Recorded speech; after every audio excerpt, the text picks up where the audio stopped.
Backrooms. The Backrooms. Now, it turns out I'm a Backrooms hater on this one. I am not. I'm not the Glazer on this one. He would be. I'm the Glazer. He would be the Glazer. Yeah, I'm He's the hater. So he drank his haterade this morning. So, yeah. So Backrooms. I don't really know that much about the Backrooms. I've seen a video here and there. I've really never been in touch with it that much. And like I said, I didn't even know the Backrooms were like this big a phenomenon, because like these tickets were sold out pretty like fast as fuck. Yeah, it's like it went from like we'll probably just catch that movie whenever it goes. Like, yeah, you could rent it at home, and then we were like, people are talking about it. Let's see, we might go and see it in theaters. And yeah. Everything sold out. Everything was sold out. I was like, fuck. I did not expect that. But, we were able to go. And so we checked it out. And, yeah, I did not like this one. It's hard to say I didn't like it, because it's an original concept, YouTube director, first time as well. Like I said, I think almost every shot in this movie was really good. And, like, all the sets and colors they used, I thought was pretty cool. Like, seeing the Backrooms on the big screen was pretty cool. I thought that was, like, okay, it's better on, like, on the phone or playing on Roblox or something. I was like, this was pretty good. It definitely looked like, especially, like, all the sets. It's like, I wonder how long it took, or how much of it's CGI. Yeah. And how much of it's actually, like, somebody had to design that room. Because it seemed like they went from a lot of, like, room to room to room without cuts. Yeah. It seemed like it might be like a real gigantic maze of. I thought that was really cool. Yeah, I agree with that. That shit was like, the whole Backrooms thing was so cool. Yeah, I agree, because we would go through a bit size of rooms, a decent size of rooms we go through. But anyways, the story starts off with Clark, who's played by Chitwell Ejiofor. I think I might be botching his name, but he's a banger actor, so I was like, heck yeah. And then we have he's in therapy with he goes to therapy, and he's got a therapist there, Mary, and he's kind of have issues with his past. He's kind of like, with his wife, he's just like, it wasn't my fault, I got kicked out the house, I own that house. He's got a little anger issues, can't take responsibilities for himself. We're going to be getting to spoilers as well, so that But, so then we start from there, and he kind of works out, he kind of got the furniture store, but he wants to be an architect. Yeah, he, like, went to schooling for, to be an architect, and he can't do it because he's like, I gotta pay for the house. Yeah. I gotta do all this. I gotta do all that. I gotta send my wife to school, because I think she was going to law school, I think it was. Yeah, something like that. He's like, I can't do what I want to do because, I gotta take care of everything. Yeah. And, like, he's also an alcoholic. Yep. So it's like, okay,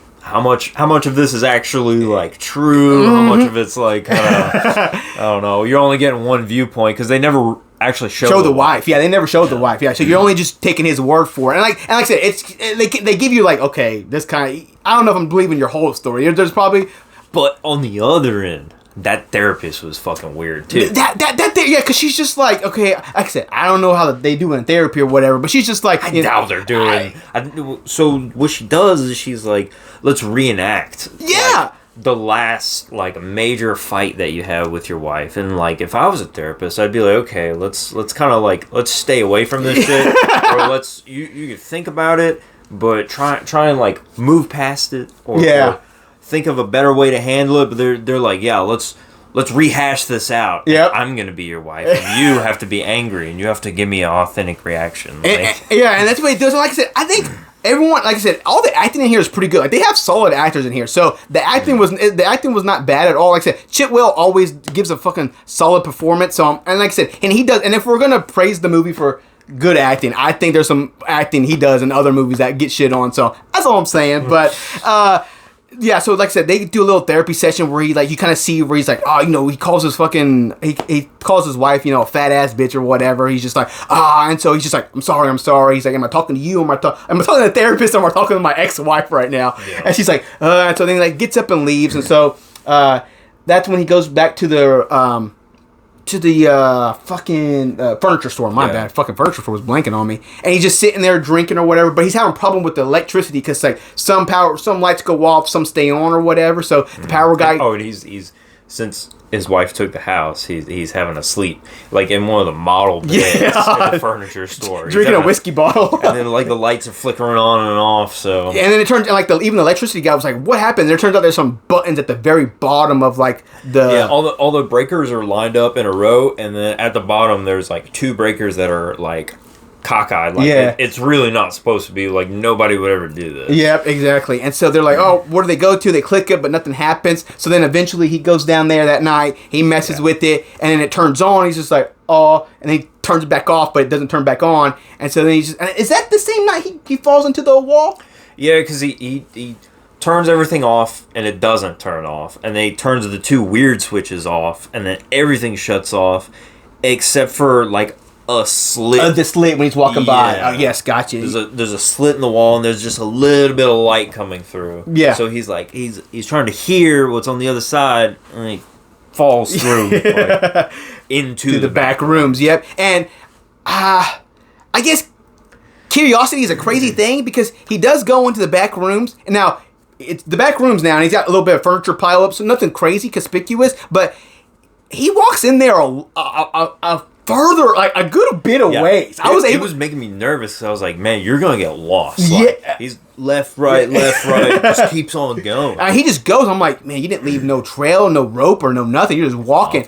And no map. Nope, nothing. So he walks in, and he walks into a room, I believe, and he sees something. He sees the monster do something. Or does he see the monster at first? He hears this mannequin thing saying like a bunch of different stuff in different languages. Yes. So he goes and sees it, and then he sees like some wires coming off of it, but he's like, these wires are pretty much leading nowhere. Okay. Like it doesn't make any sense where these wires are going to. So he follows them through like this little, like this hallway kind of deal. Yes. And then after he goes to the hallway, that's when, a creature that they don't show smashes the fucking the mannequin. Yes. It hears it. And so he's in there, and so now he's in his room, and there's like a little room, a little like ramp up in the side of the room where it has like a little door, so he tries to go to it, and it's got 3 knobs on it. 3 knobs, so he tries to turn the knobs, but it doesn't open. And so does it open? Yeah, he's like, the bottom 2 don't open, and then the top one finally opens. Oh, okay, so the top one did open up, and so then it leads back to like the original area. Oh yeah, okay, that's right, because it goes back into a circle, and so then he's able to go back, and so then he goes and tells his therapist about it, who of course is like, "No, you're crazy. You're crazy. I don't believe you." And he's just like, "I'm not calling you crazy," but I've never heard anyone say anything even remotely like this. Also, you might have trauma, and I don't believe you. And because he's got like full drawn sketches of like the maze and stuff about how far he's gone and stuff. Oh yeah, and at the time, like while he was going through the hall, he found that duffel bag. Oh yeah, the duffel bag. Yeah, because with all I feel like they had like intel and shit in there. Like, what I thought it was because it opens with like the hazmat guy having one of those bags. Yeah. So I thought it was like that's like the start of the back rooms for like the people that were watching. I was like, okay, here's a bag you need for try to survive, but I think I'm wrong on that because they didn't really use the bag a lot after that. I mean, he grabs the bag. Yeah, I don't know. And he just kind of disappears because he gets more equipment later on. Maybe he is using all the equipment in the bag because eventually he goes and gets his 2 workers that worked with him at the store while he was doing his little pirate commercial on his little one-legged thing. And he's like... He does like an advertisement for his furniture store, and he dresses up like a pirate. Yep. He's got like a piece of furniture, like a furniture leg as his peg leg. Yeah. But I mean, he's just got his other leg folded back. And so they're doing that, but like I said, because then when he was sleeping on the bed before like everything started happening, one of his competitors was doing like a cowboy commercial on the TV, and he was like, "You son of a bitch!" So then they switched to him doing his little pirate commercial. So then he goes and gets his workers, Bobby and Cat, and he's just like, "Hey, I need y'all to come with me. I'll pay y'all, whatever." And they're like, "No, we don't want to go." But then he's like, "I'm paying y'all." So like, "Okay, we'll go." And then they're like, "What are we doing here?" He said 2 hours overtime. Was that like $20? Like, good gosh. 2 hour overtime. And so then he goes. So they go back to the furniture store, of course. He's wrapping around. They're like, "What are we doing here?" And they're like freaking out. It's like, you came, shut up, and just let it, like, explain it to him already. Instead, he's just like, he's not explaining it to him. I'm just like, walk through the wall already, like, and they'll get it. This is real cool. Come see this. He's like, look at these sketches real fast, or like all this other stuff. I'm like, walk through the wall, my guy, and they will believe you. And then, of course, that's what happens. And then she's like, oh no, I don't want to do that. And because her boyfriend goes in there after him, he's like, oh, where'd you go? And so they all go in there, and then they nothing really because we just switched to them already going down their thing already that he's trying to climb down there, huh? So they don't really do anything. He's like kind of showing them some of the rooms, and then they get to this specific room where it's like a slide down, and he's like tying up a rope to the bed, like there's like a bed frame. Yeah. And then he ties the rope around the waist of one of the Bobby. Bobby. Yeah. Because he's like, you have to go because you brought the camera. Yeah, like, yeah. That obviously makes sense. So he's like, okay, we're gonna lower you down this ramp, and you just need to video everything that you can, and then you'll come back up. Yeah, exactly. And so they do that, and so they lay him down there, and he sees like a bunch of like clothes and stuff, and it smells. And he's just like, oh, and he's like, well, guys, I want to get out of here, but he's still filming though. He sees the t-shirts and stuff, and then you hear like you see something. They don't really show, but you see like he's going back in the corner. It's all pitch black, and you hear something. You're like, oh, and then he just grabs them, and then the monster grabs them. Oh no, he's able to come back up because he's like, get me the fuck out of here. So they pull him up, and they're like, pull, and then like the knot is tied too well around. Yeah, damn, what a knot tire, I guess. Like we didn't have a knife or something to cut that bitch. He was just like, I'm gonna tie this bitch fucking extra tight. I was like, holy shit. So the creature grabs the fucking rope and yanks him back down. Fucking scorpions his ass. Like, get over here. And so he's bed frame, drags a bed frame. Yeah. Oh yeah, because it knocks all three of them down there. Yeah, it fucking knocks all three of them down there. The fucking they scatter. The girl gets fucking lost. Yeah. And I was like, this is what bothers me with Clark. I'm like, Clark, I know you're not right in the head. You clearly, but like, we're gonna tie a crazy knot, and then we're gonna all three group on each other with a bed frame right there, and then the thing yanks them all, and then they all three go. I was like, this was a terrible plan, but I was like, hey, I digress. And so we go to the thing. Girl disappears. Now this is probably like my favorite part of the movie here. Yeah. Like every time they use found footage, like believe me, found footage. We know how people like to milk the shit out of found footage. It can be rough sometimes. Yeah, but I think Paranormal Activity watch here, all of them, and all the other ones. Nothing happening. 3 movies of nothing happening. 6 movies of nothing happening. Really? Yeah. Fucking. If I'm being honest with you, but So he Clark gets the camera now because he's able to pick it up because like I say he sees like the boyfriend getting mauled by like the creature or whatever. So he's able to like fucking break in on one of the side of the walls and the corner of the walls to escape, but the creature's kind of after him. Yeah. And so this is like where frantically running through like all the different areas, like it's going through many fucking not just the normal yellow room, but like the fucking I think there was like a sand one, I think, or like some of the stuff was dripping. Yeah, well, I think part of that was because he had a poster. Oh, okay. On the wall that was like a beach vacation, so it manifested as. Oh, okay, hype. Yeah, so like I said, there's one with like sand. There's one of the Christmas tree one with all like the weird people just sitting on the floor like that. That was pretty cool. Like I said, everything when he was just running through all the rooms was pretty hype. And then but I think eventually, he's talking to the girl. That's right, because he runs into like a swimming thing or whatever. He could hear the girl's voice, but she's like on the other side of a wall. Yeah. Or something. So he sets the camera down and he's like trying to feel on the walls, and then she's like, "Oh, there's something behind you." Yeah, behind you. And so then it's because I think the monster picks up the camera and and she's like, behind you, and then that cuts to that. So then we go to the therapist, which I guess we should give some lore to the therapist. Her mom was a little, I guess, a cuckoo, so she was never allowed to go outside or whatever because her mom was like, I don't want them watching. I did not care about this character. and so yeah, and like she's always carrying like a sand thing too, or like I guess is it the sand thing or is it like a cement? It's like a. I guess she had a kid or something, like handprint. I think it was like her mom and daughter. Her mom and her did that when she was little, so that was what she uses to remember it. Okay, so it was her. Yeah. Okay. Yeah, okay. And so she's carrying that with her, and so like I said, that's pretty much it. Her mom was kind of crazy, and so she kind of is dealing with that as a therapist. And so, when she's going out, she's freaking out. I think she even takes a little something at one of her parties. And so she gets she's like, okay, I haven't seen him in a while or whatever. So is that what happens? And she's like, I don't even think she's worried about him. Is that what she's doing?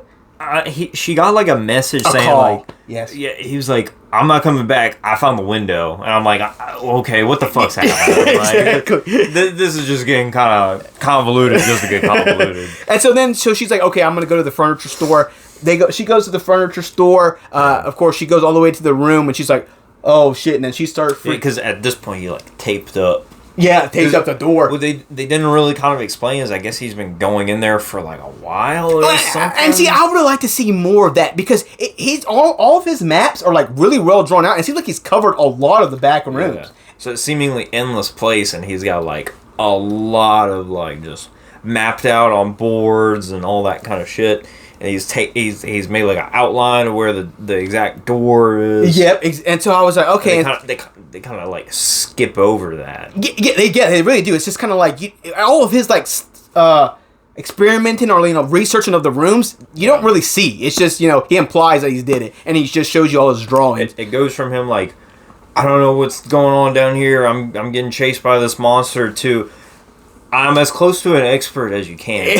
Exactly. Like, and so then she goes to the door, and then that's where. What does she find when she first walks in there? She finds the furniture stuff. Does she find a body as well? Or no, she takes a while to step in there. No, I think she's kind of walking around. She just accidentally stumbles into like painting. Oh yeah, that's right. The painting with the demon thing or whatever they're drawing because she heard some noise, and then but the painting was made by fucking Clark. Yeah, I think Clark. And so then she's like, she's watching. She's just looking at the painting, and he's like. He says something to her, and then like he goes back into the shadows. You're like, oh, okay, is it the monster or is it Clark? Which one is it? And it comes out it's Clark, and so then he's just like, oh, just stay right here, be careful, because you hear the monster coming into them. And but every time they get trapped in this back rooms, they always just run into a corner. I'm like, go out, like go this way or that way, bust me thumb. But granted. He wasn't trying to, fucking escape. He was just trying to, So he puts my girl Mary to sleep. He's like pissed off at her or whatever. I probably halfway, he's like, I'm pissed off at my wife, so I'm going to take it out on you. Because you didn't believe me that this place existed. Now do you believe me? And so then he kind of like sets up like a little tea party for them. And then he's got some of the other creatures from the back rooms there. And also, while she was... Actually, I was jumping my head there. No, so they're at the dinner table or whatever. They got the creatures around them. And then this is where he kind of explains what the back room is, where it's like a thing that just copies. This is the point in the movie where I started to like, okay, this is... I don't like, I like parts of it. Yeah. But then there's other parts I'm like, I kind of didn't want to know that. Yeah, like, I didn't...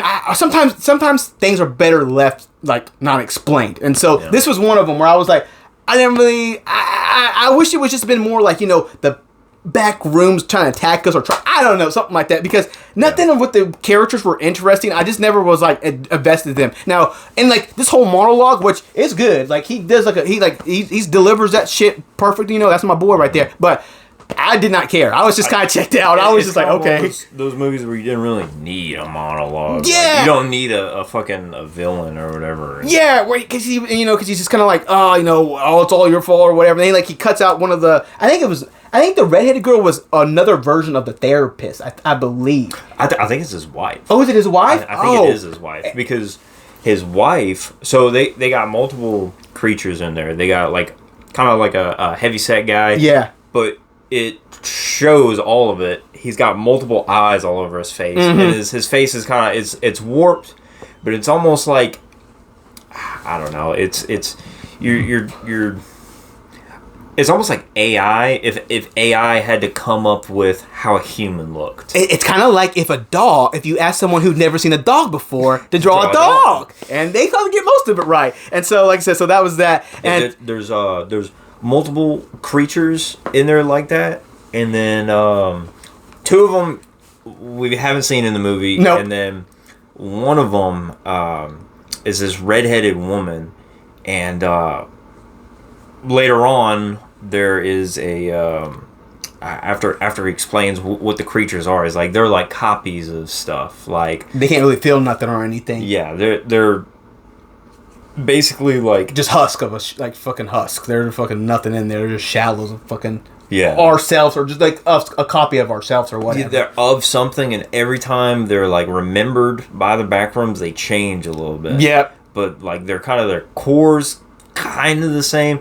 But one of them basically is Clark. Yep. In the back room. Mm-hmm. It turns out that's the creature that's killing shit. Exactly. So, like, while they're having their party, the red-haired woman just panics.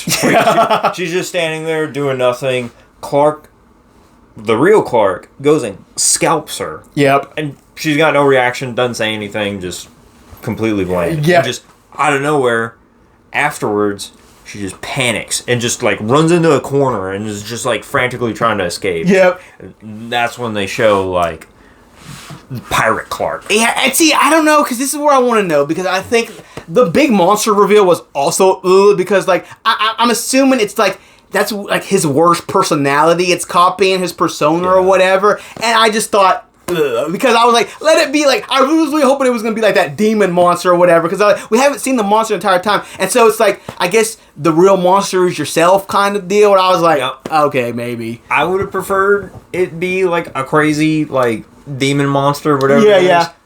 But I will say I did like because it looked so unnerving to me. Like it was like halfway CGI, halfway Clark, halfway like practical effects, and then he like picks up fucking Clark, and then he just fucking takes a chunk out of like the real Clark, like eating his fucking meat and everything.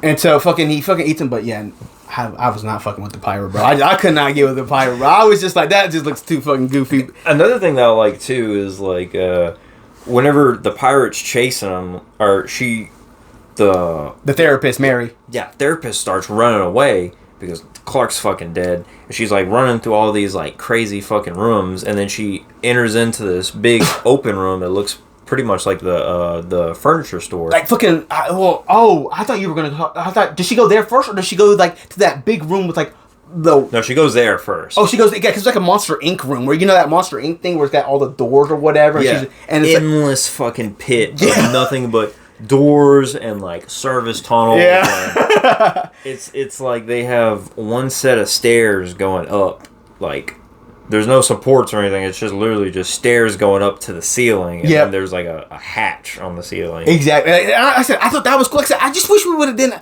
I don't know. Maybe it was a budget constraints. I don't know, but I just thought I thought a little bit more of the Backrooms would have been there. Like, we get a good amount of it. I just thought the characters. I thought the Backrooms were more interesting than the characters, if I'm being honest with you. But then, so she goes to the room where it kind of looks like the whole furniture store. This big open area, and then like the creature just kind of walks through the door. And he's just like slowly like hobbling towards her, not like it wasn't really like a menacing kind of like I wanna kill you because I hate you and I'm just an angry thing. It's more like I kill you because that's what I do. I'm trying to understand you by killing you, kind of. And see, now I'm not trying to say everything in the Backrooms had to be like crazy strong or whatever, but this is like the thing that's been fucking with us the entire time. Yeah, like an 8 foot tall fucking. And I think Mary grabs one of his pegs and she just grabs something and she just goes and he's just like and he's just like she breaks his fucking peg leg with like a piece of furniture. Yeah, and then like starts hitting him with this fucking with her rock. Yeah, with her rock. Yeah, with the rock thing. She's like her handprint rock. She's like, let me go. And he's like, I'm like, okay. And so then she's like, she kind of is able to escape because I guess the scientists are like, oh shit, they're freaking out. So they just drop gas in there. Yeah, I don't know what triggers it, but like it starts like shooting some kind of gas, like some kind of like, I don't know, nitrous oxide or whatever. I thought it was the mannequin, because remember she like runs into the mannequin, and the mannequin on the back has that little thing, and it starts beeping orange colors. Okay, yeah. And then it like fucking sets it off. I'm thinking that's what it is. I don't know. I think you're right. That sounds about right. But yeah, so then because the creatures are attracted to the mannequin, so if it kills the mannequin, then it gets put to sleep. Exact. Boom! Right there. Okay. Yes. Sense. Okay. And so then, but my question is, how did I guess the scientists do know how Backroom works. I guess they just watch it all the time. They've been kind of monitoring it for a long time. And so they go get Mary, they bring her out, and then we just kind of, and then she meets the dude from, what's that one? What's the movie you always, Creep. The guy from Creep. He shows up, and he's just like, my name's Phil. His name was Phil. Oh my god, I've slipped. Yeah, he's like, my name's Phil. He's like, my name's Phil. I've been to the Backrooms too. I'm just here to study, and she's just kind of talk about it. Yeah, exactly. Just talk about it forever. And so then that was it. And then that's it, huh? Is that how the movie ends? Yeah, pretty much. Like they're saying, okay, so how'd you get here? How'd you get into the Backrooms? Where'd you go to get in there? Like basically, like. They're going down like a checklist, like just kind of authenticating everything. And she's like, now that I'm out of this, like, are y'all gonna let me go? Yeah. Like, it's not up to me. Not up to me. But we can talk about it. Like, all this stuff. This is the most important thing to humankind right now. Exactly. So we gotta research this and we gotta talk about it. She's like, I just want to leave. And he's like, well, I don't know. Can't tell you. It's not for me to decide. Not for me to. And so that's it, huh? That's where that ends. Huh? Pretty much, yeah. It cuts out there. Like they don't say what the scientists are trying to accomplish. They're just like, well, that's what. It's like we wanted to explain the back rooms, but then we don't really want to explain the back rooms. So I'm like, and I don't know. I feel like us being, I don't know, the cop. I don't know. I just thought part of it is like there's some stuff that I wish I did know about. Then there's some stuff I'm like, okay, well, literally they're just researching this just to research it. Yeah, no, there's no company out there that they're just curious. Well, that's what I'm like. Well, I want to know, like, are they using it for like the copy purpose of the back rooms, like stuff like that? Like, don't, I guess, just drop the idea and then be like, okay, that's it. Well, it's like, don't put the idea in and we just focus more on the back rooms. But yeah, I digress. But yeah, like I said, this one 7. I say visuals, probably like a 9 out of 10. Yeah, I think, like I said, I think all the shots in here are really good. I'm with you, yes. Characters, 0. For me, 0. I don't give a fuck. Nah, I don't care. I did not care. I didn't care about Clark, no Mary, or her fucking other 2 workers either. I cared about Clark until he started monologuing. I was like, okay, man, like, yeah, no, it ain't that bad, bro. But as for I think the guy's name's Kane Parsons, the guy who created the everything in the back rooms or whatever, directed the movie. Did a good job. Like I said, I think that every stylistic choice, every shot was really good. Is this his first movie? Yeah, I think it's his first big one. So fantastic for a first movie. Yeah, another big YouTuber coming out with the. Like I said, I don't think it's bad, but I definitely don't think it's as good as everyone's saying. But like I said, that's the back rooms for you. But yeah, hopefully his next project is like just fucking banger, because I really liked. I hope he does some crazy good shots with some of his next project. I really liked it. But yeah, that's the back rooms. Make sure your wall's okay. Yeah, don't touch your wall. If your circuit breaker turns off, don't stay away from the wall. Don't. That was your warning.